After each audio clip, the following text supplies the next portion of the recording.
Hello बच्चों, आज हम ऑर्गेनिक केमिस्ट्री के बारे में जानेंगे। हम बेसिक से जानेंगे कि जो ऑर्गेनिक केमिस्ट्री होती है उसके अंदर हमने कार्बन और हाइड्रोजन दोनों से मिलकर हमारी ऑर्गेनिक केमिस्ट्री बनती है। लेकिन जो हमारा कार्बन है उसी को मेन कैपेबिलिटी, यूनिक कैपेबिलिटी आखिर कार्बन के पास ऐसी है क्या?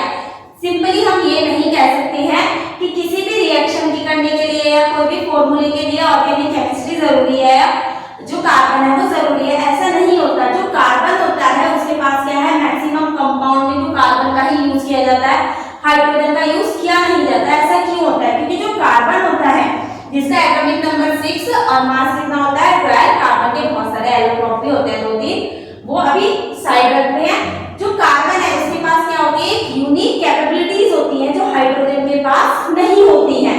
दैट्स व्हाई हम कार्बन को क्या लेते हैं, ऑर्गेनिक केमिस्ट्री में लेते हैं। अब वो जो उसकी यूनिक कैपेबिलिटीज है वो क्या क्या है?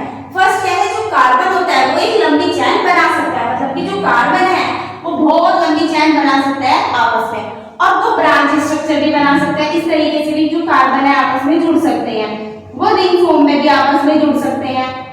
ये इसकी कैपेबिलिटी है और इसी को हम क्या बोलते हैं, कैटाइनेशन बोलते हैं। हाइड्रोजन में ऐसी कैपेबिलिटी नहीं होती। दूसरा क्या है, जो कार्बन होता है वो सिंगल, डबल, ट्रिपल बॉन्ड बना सकता है क्योंकि उसके पास क्या होती है, टेट्रा वैलेंसी होती है।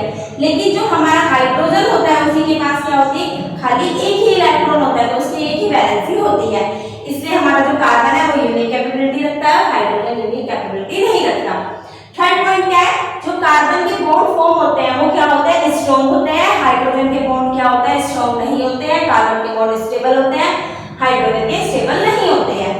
नेक्स्ट क्या है, जो कार्बन है वो बेस है, हमारा जो डीएनए है, हमारा जो प्रोटीन है, ग्लूकोज है, सब में जो मोस्ट इंपोर्टेंट है वो क्या है, हमारा कार्बन है। और जो हाइड्रोजन है वो खाली क्या करता है, सपोर्ट देने का काम करता है।